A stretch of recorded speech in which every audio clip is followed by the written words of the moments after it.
When you hear the word survivalist, what comes to mind? Probably armed militias hiding out in remote compounds, right? Well, it's time to update that mental picture. Welcome to the world of modern preppers. This is a fast-growing community of everyday people who stock supplies, learn practical skills, and get ready for a whole range of potential disasters, from climate emergencies to global pandemics. I'm here in Big Bear Lake, California. When I first moved up here, one of my first off-road adventures was just figuring out how to get off this mountain without using the highway. That's actually what we're doing right now. We're testing one of our escape routes to the Mojave Desert. This bug-out plan was put to the test recently when a wildfire forced an evacuation just a few miles from my cabin. We packed the dogs, the guinea pigs, and were out the door in about 30 minutes. The fire burned over 1,000 acres, but we got out safely. Even a close call like that can show you where the gaps are in your plan. I realized my important paperwork and digital records were scattered all over the place. My new goal is to be able to get out the door in just 15 minutes.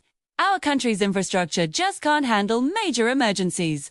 That's why I publish threat roundups, bug-out bag checklists, and practical prep advice for anyone. Right now, about 15 million Americans are actively prepping. That's roughly 10% of all households.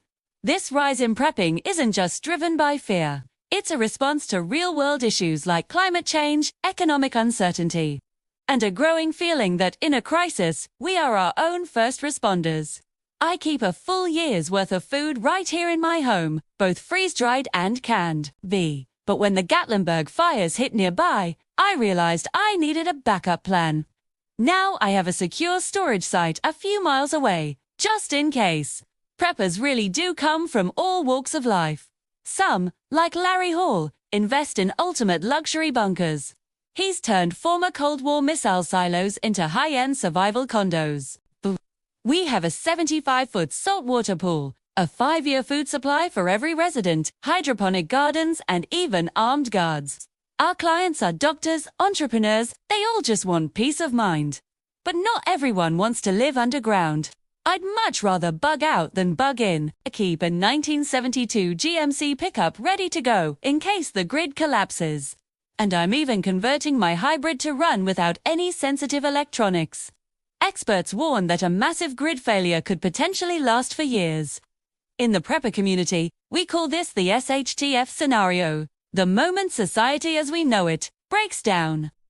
Look, if you have 2 weeks of food, water, a radio, and some basic supplies, you're covered for the vast majority of scenarios you're likely to face. That's the minimum threshold we should all be aiming for.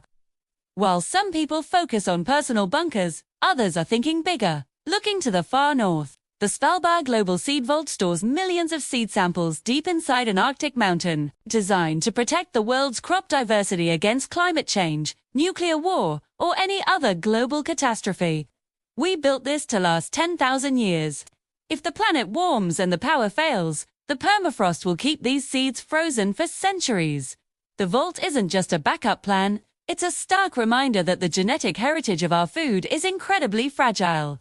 In just the last decade, we've lost thousands of apple varieties and countless other unique crops forever. Seed banks all around the world are now in a race against time, working to collect and preserve this diversity before it completely disappears.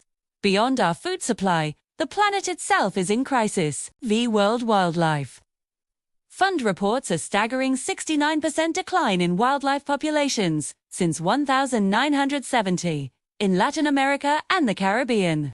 That figure is an almost unbelievable 94%.